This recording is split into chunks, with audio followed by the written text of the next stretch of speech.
And what we're all saying is that the Alexander technique is a good technique to retrain individuals in how to maximize their functional use when that functional use has been affected by a disease.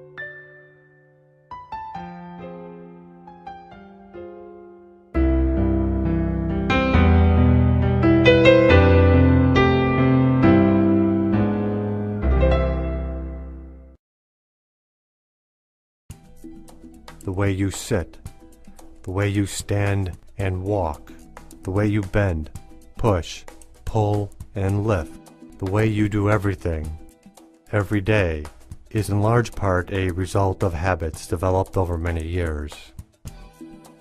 Hello, I'm Frederick Lacey. The world's most interesting mystery is not here on Easter Island, it's not in Machu Picchu, or even in Egypt. The world's most interesting mystery is right inside of you.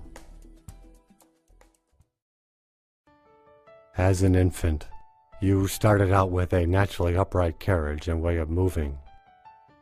Your head, although large, was carried in perfect balance over your torso. Your back was upright and free of tension.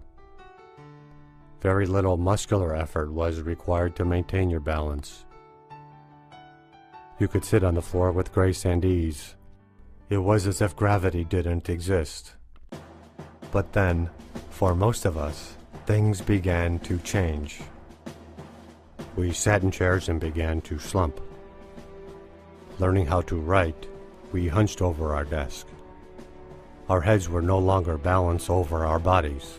Sitting in front of the TV and computer intensified the problem. Now, we exerted much more energy to counteract gravity. Muscles that were not needed in infancy were called into action, and other anti-gravity muscles that were so effective earlier were weakened. The effortless sitting of infancy was replaced by sitting with tension in the muscles of our neck, shoulders, and back. Sitting upright became tiring and no longer comfortable, so we allow our back to collapse down into a habitual slump position. This carries over to standing and walking. We walk with rounded shoulders and a constricted chest. Our torso is no longer reaching upward. Muscles that are not really needed for locomotion are used against gravity and to counteract each other. This inefficient posture and way of moving is now a habit. What we tend to do is slump. We are a culture that exists in a slumping pattern. Now, there's no harsh judgment there, even if you're doing it as you're listening to this. Likewise, we now habitually bend from the waist instead of using our hips and knees as we did when squatting as infants. There is excessive tension in all our movements. We are misusing our bodies. This habitual misuse commonly leads to aches and pains in our neck and shoulders, and particularly in our lower back.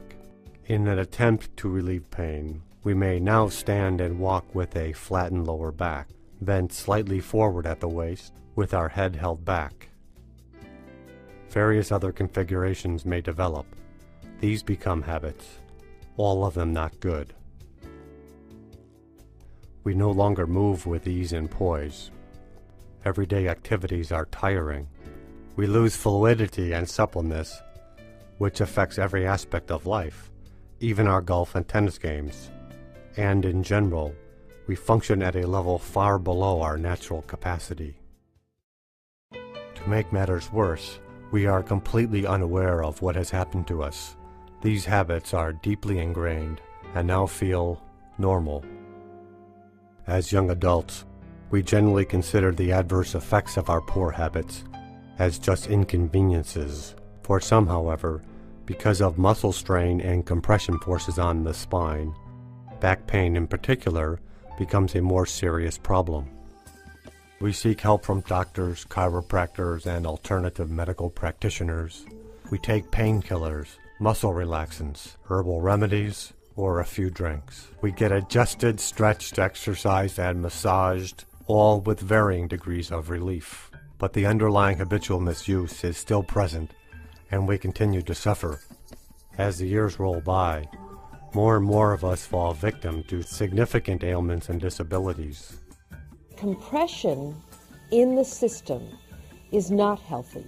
We know that osteoarthritis, digestive diseases, migraine, many of the chronic illnesses in our society are a result of compression.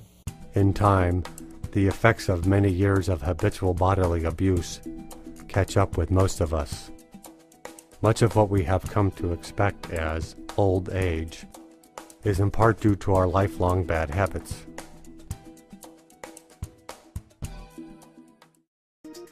Of course, there are some among us who, through heredity and a better environment or training, are able to maintain the anti-gravity reflexes of infancy and do not develop bad habits. Some outstanding few excel in sports and other endeavors requiring the best use of their bodies. Tiger Woods, Muhammad Ali, and Fred Astaire, to name a few. We also see examples of good body use in many of the so-called primitive peoples in parts of the Third World, where an unspoiled way of life contributes habitually elegant and graceful movement. They are balanced and wonderfully upright. They can walk with a heavy load on their head for miles and are perfectly comfortable squatting. Unfortunately, for most of us in the modern world, bad habits developed over years are a continual drag on our health and overall well-being. And, like all deeply ingrained habits, they are virtually impossible to change. That is, unless you learn to use the Alexander technique. Born in Australia in 1869, Frederick Matthias Alexander was probably the first Western professional to recognize an interdependent relationship between thinking and the body's muscular system. 100 years ago, the concept of unity in mind and body was new, and Alexander was very much ahead of his time. He discovered that all muscles in the body are interconnected, and that the special relationship of the head and neck to the torso was a sort of master control, which coordinates both the brain and muscles throughout the entire body.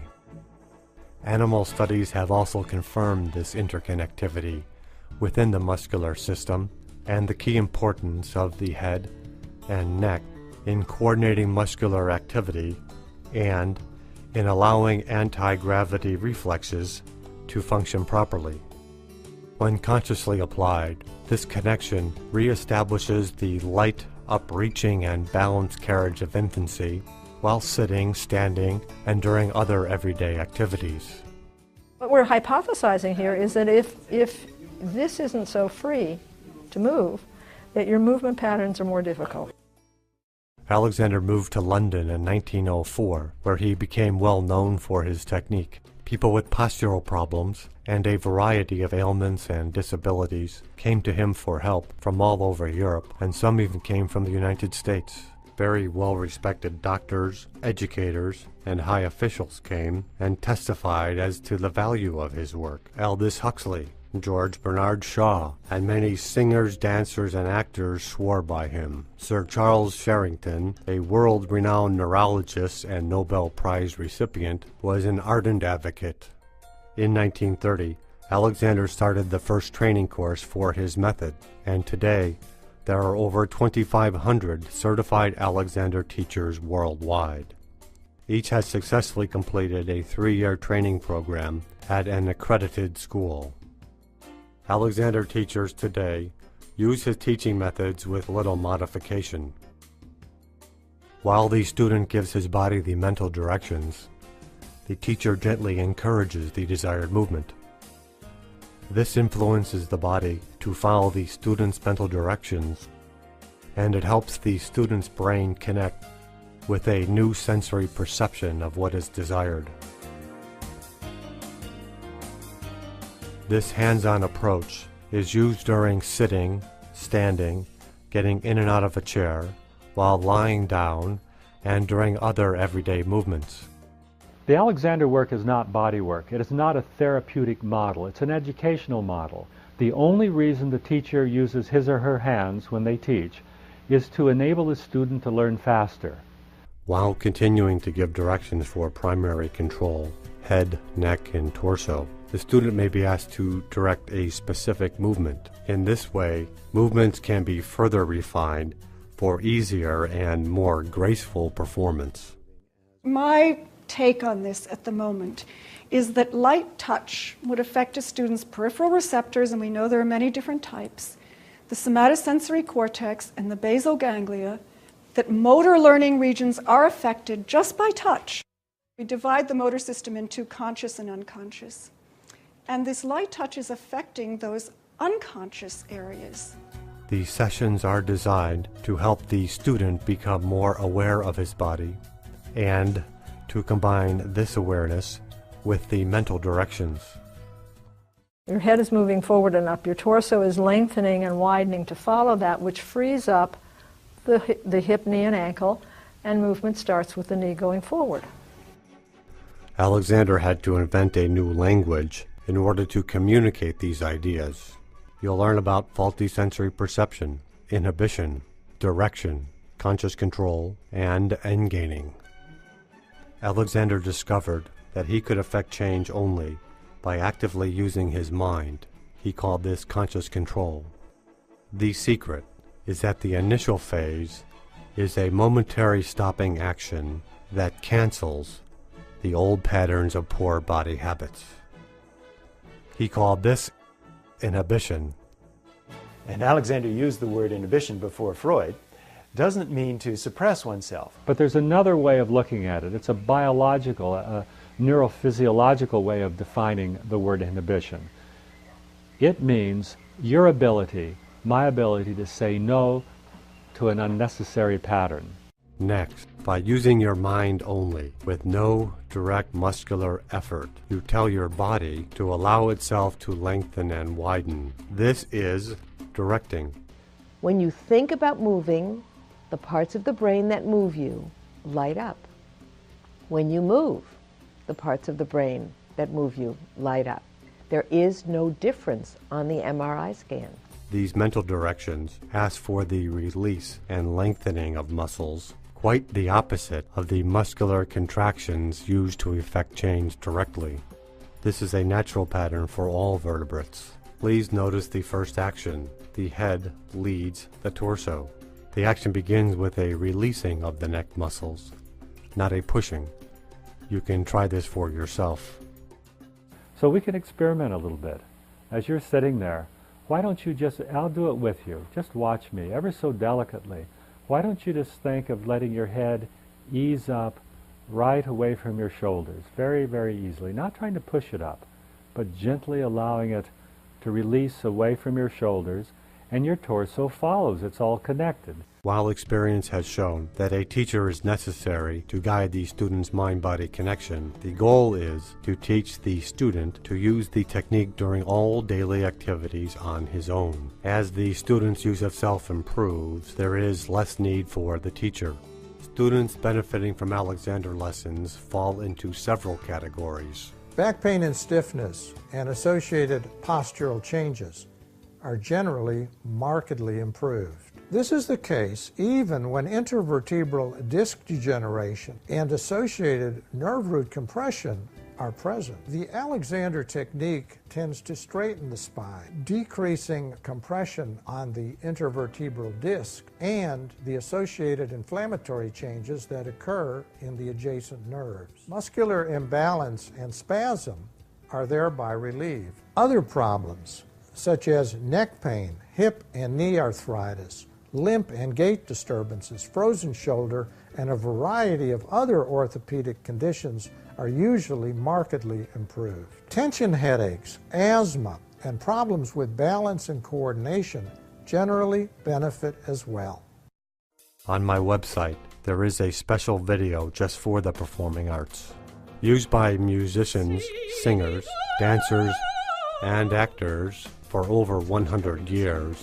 The Alexander technique is taught at the Juilliard in New York University, UCLA. You can feel how there's a change in your breathing coordination. The patterns of the breath are different. And the prestigious Royal Academy of Dramatic Art in London, in addition to the Royal Academy of Music. As you might expect, many of the most talented and famous performers and celebrities have studied the technique.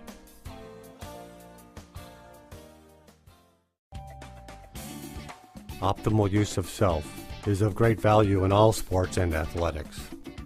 This allows an athlete to run faster, move quicker, with less effort, thereby increasing both endurance and available power. When we try very hard or too hard, we also misuse our body. We move in ways which are detrimental to our body, and the quality of our life is affected. Increasingly, health and fitness advocates are adding Alexander to their activities, as it is of great value in enhancing general health and a feeling of well-being.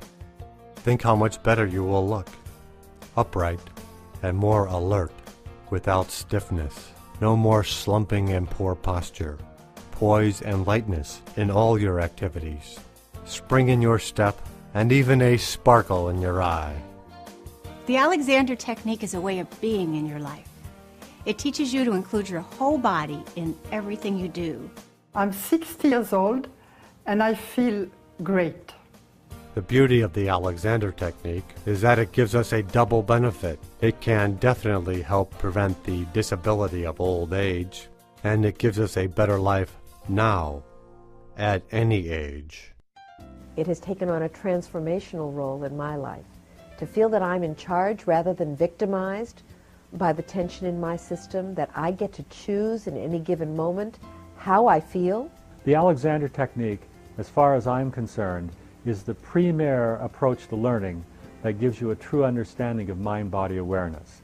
One of the advantages that we've had in our practice, and that is Judy and mine, is that we have seen patients get significantly better with the Alexander technique. It's an approach that is so simple, but it just centers you. It really does bring about a sense of self and peace. And I know it sounds too good to be true, but what's really important for you to understand is that over the last 100 or so years since the Alexander technique has been taught, it's clear that this technique is a very powerful approach. Can you imagine a life that's designed to give you pleasure in every movement you make? Washing the dishes, typing on the computer, walking.